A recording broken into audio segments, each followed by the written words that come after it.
Il y a à peine 3 minutes, l'impensable s'est produit. Si vous regardez cette vidéo, vous êtes littéralement en train d'assister à l'histoire en temps réel. Et pour Donald Trump, c'est exactement le type d'histoire qui se termine dans une cellule. La Cour suprême des États-Unis, cette institution qu'il croyait contrôler, qu'il pensait avoir verrouillée pour sa propre protection, qu'il a remplie de ses juges comme on place des gardes du corps à vie, vient de porter un coup potentiellement mortel à sa liberté. Avant de commencer, j'aimerais vous inviter à vous abonner à la chaîne et à liker cette vidéo pour qu'elle touche un maximum de personnes.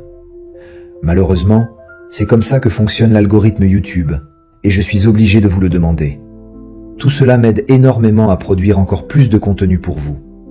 Merci de votre soutien, et maintenant, on continue. Ce n'est pas un exercice. Ce n'est pas une rumeur. Ce n'est pas une spéculation médiatique. C'est un ordre direct, contraignant, juridiquement exécutoire, émis par la plus haute juridiction du pays.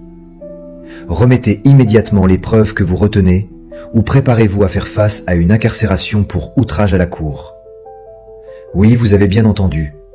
Les mots « faire face à la prison » ne sont peut-être pas imprimés en grosses lettres, mais ils sont bel et bien inscrits entre les lignes de cette décision. Le fameux téflon vient enfin de se fissurer. Et la panique qui se propage en ce moment même depuis Mar-a-Lago est, sans exagération, nucléaire. Vous devez rester avec moi jusqu'à la dernière seconde de cette vidéo, parce que je vais vous expliquer précisément ce que Trump cache, pourquoi la Cour suprême s'est finalement retournée contre lui, et comment Kamala Harris et l'administration se préparent aux conséquences d'un scénario totalement inédit. Un ancien président, potentiellement placé sous la contrainte de la justice. Allons droit à l'ultimatum, parce que les médias traditionnels ont trop peur d'employer ce mot. Pourtant, c'est exactement de cela qu'il s'agit. Depuis des mois, l'équipe juridique de Trump joue un jeu extrêmement dangereux avec le système judiciaire. Ils ont tenté de gagner du temps, de retarder, de brouiller les pistes, d'invoquer sans cesse le privilège exécutif et l'immunité présidentielle, comme si ces boucliers pouvaient durer éternellement.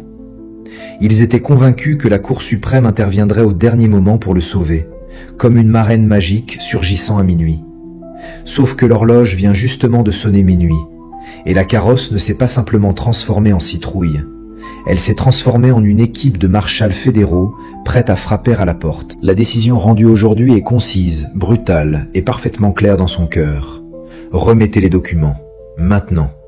Il n'y a plus d'appel possible, plus de suspension, plus de manœuvres dilatoires. La route s'arrête ici.